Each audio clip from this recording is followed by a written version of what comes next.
Hi hello welcome to current news. మనతో పాటు ప్రముఖ రాజకీయ సామాజిక విశ్లేషకులు చంద్ర శ్రీనివాస్ గారు ఉన్నారు. ఆయన అడిగి మరిన్ని విషయాలు తెలుసుకునే ప్రయత్నం చేద్దాం. సార్ నమస్తే. నమస్కారం పవన్ గారు. సార్ రీసెంట్ గా పవన్ కళ్యాణ్ గారు ప్రీ రిలీజ్ ఈవెంట్ జరిగింది హైదరాబాద్ లో. చాలా అద్భుతంగా జరిగింది. ఉస్తాద్ భగత్ సింగ్ సంబంధించి రీసెంట్ గా కాదు నిన్ననే. అంటే దాంట్లో పార్థిబన్ తమిళ యాక్టర్ ఒక ఆయన డెఫినెట్ గా మీరు నెక్స్ట్ రాబోయే రోజుల్లో సీఎం అవుతారు, అడ్వాన్స్ గా నా మనసుని మీకు బొకే రూపంలో ఇస్తున్నాను అని చెప్పడం. అంటే పదే పదే సీఎం సీఎం అని జనసేనకు సంబంధించి అభిమానులు ఎలాగో అంటూ ఉంటారు.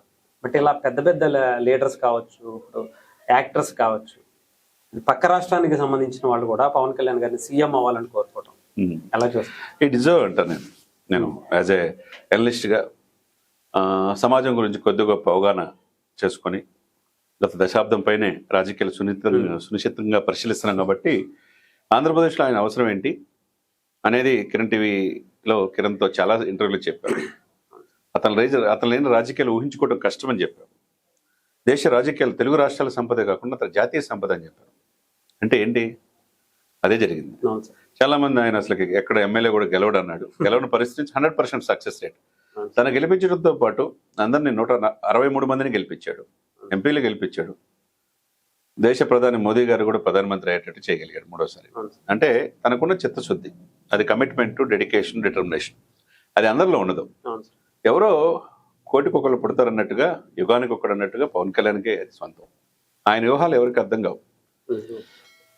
12వ ప్లేనరీ మీరు వచ్చారు, నేనే వెళ్ళాం.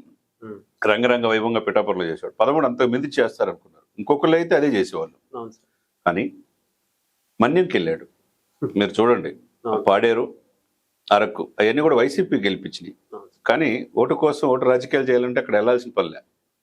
కానీ అక్కడ ప్రజల మనసులు గెలుపొందడం కోసం కోట్లాది రూపాయలు ఖర్చు పెట్టి రోడ్లు వేశారు. ఈరోజు వాళ్ళకి చదువుకోవడానికి అవకాశం కల్పించారు, వాళ్ళకి మెరుగైన వసతులు కల్పిస్తున్నాడు. అది నాయకత్వ లక్షణాలు. అంతే. కాబట్టి గ్రామ గ్రామాన జెండా ఎగరేయాలన్నారు. 175 నియోజకవర్గాల్లో జెండా ఎగరేసి జెండా మోసే వాళ్ళు బయటకు వచ్చారు. అది స్ట్రెంథన్ చేయటం. అంటే ఇకపోతే మీరు అన్నట్టు ఉస్తాద్ భగత్ సింగ్ చాలా కాలం తర్వాత, పుష్కర కాలం తర్వాత అభిమాని దర్శకుడు అయితే ఎలా ఉంటుందో మనం ఆ రోజుల్లో గబ్బర్ సింగ్ చూపిస్తాం. తర్వాత 12 years తర్వాత అనేక ఒడిదుడుకుల మధ్య హరీష్ శంకర్ గారికి ఒక సినిమా ఇచ్చి అది మొత్తానికి పూర్తి అయింది. నెక్స్ట్ లెవెల్ ఆ సినిమా ఉండబోతుంది అనేది ట్రైలర్ చూస్తే అర్థం. కాబట్టి ఒక హీరో అయిన తర్వాత, హీరో రాజకీయాల్లోకి వెళ్ళిన తర్వాత ఆ హీరోయిజం అనేది తగ్గిపోద్ది. ఎవరో ఒకళ్ళు ఇద్దరు సక్సెస్ అవుతారు.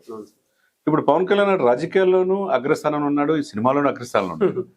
అన్నకు మించిన తమ్ముడుగా అవతరించాడు. అన్న సాధించలేని రాజకీయాలు శాసిస్తున్నాడు. ఇకపోతే ఆయన అన్నట్టు పార్థిబన్ తమిళలో అగ్ర దర్శకుడు అండ్ నటుడు కూడా. ఈ సినిమాలో ఉస్తాద్ భగత్ సింగ్ లో విలన్. ఇప్పుడు వైసీపీ పార్టీలోని తోట త్రిమూర్తులు లాంటి వాళ్ళు, మిగతా వాళ్ళు కూడా పవన్ సీఎం కావాలి, చంద్రబాబు నాయుడు గారు దేశ రాజకీయాల్లో వెళ్తే అంటున్నారు. నితీష్ కుమార్ వెళ్ళినట్టు వాళ్ళ ఆకాంక్ష కూడా, వైసీపీ వాళ్ళ ఆకాంక్ష కూడా పవన్ కళ్యాణ్ గారు సీఎం కావాలని కనపడతా ఉంది. మరి ఇందుగలడు అందు లేదన్నట్టు ఎందెంత ఎతికినా పవన్ కళ్యాణ్ కనపడుతున్నాడు. ఎవరైతే ఎవరి నోటికి విమర్శించేవాళ్ళు వాళ్ళు కూడా పవన్ కళ్యాణ్ గారి చిత్తశుద్ధిని ఏమీ ప్రశ్నించలేకపోతున్నారు. ఆయన చాలా మంచి పొలిటీషియన్ అంటున్నారు.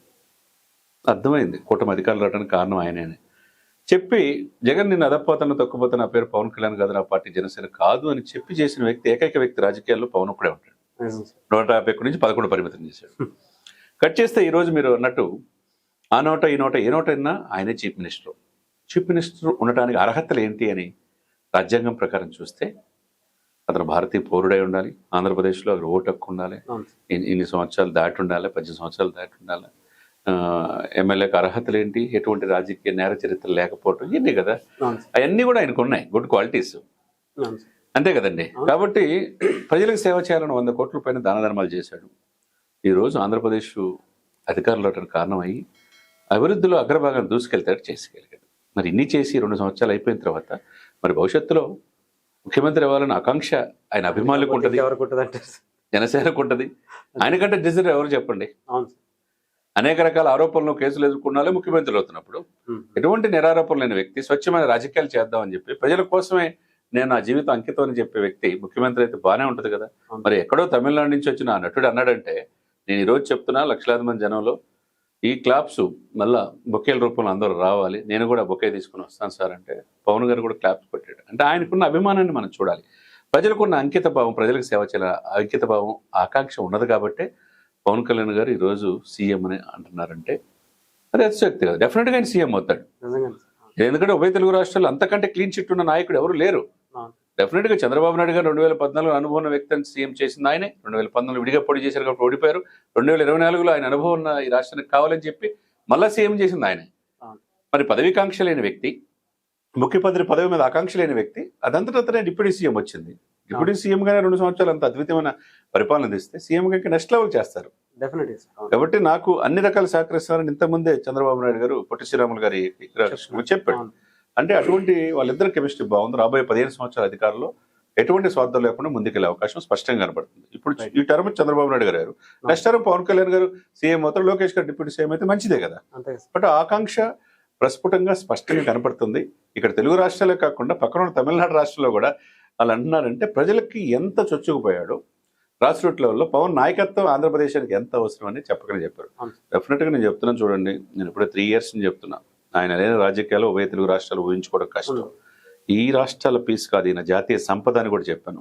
కాబట్టి భవిష్యత్తులో ప్రధానమంత్రి మోదీ గారి తర్వాత ఆ లెవెల్లో ప్రజాదరణ ఉన్న వ్యక్తులు ఎవరు అంటే 4-5 పవన్ కళ్యాణ్ కూడా ఉంటాడు. ఎన్డీఏలో విశ్వాసం ఇస్తాడు. అంత క్లారిటీ క్లీన్ చిట్ ఉన్న వ్యక్తి కాబట్టి డెఫినెట్గా ఆంధ్రప్రదేశ్కి, భవిష్యత్ ఆంధ్రప్రదేశ్కి చీఫ్ మినిస్టర్ పవన్ కళ్యాణ్ గారే, నో డౌట్. రాసి పెట్టుకోవచ్చు. Right sir. Thank you sir. Thank you so much.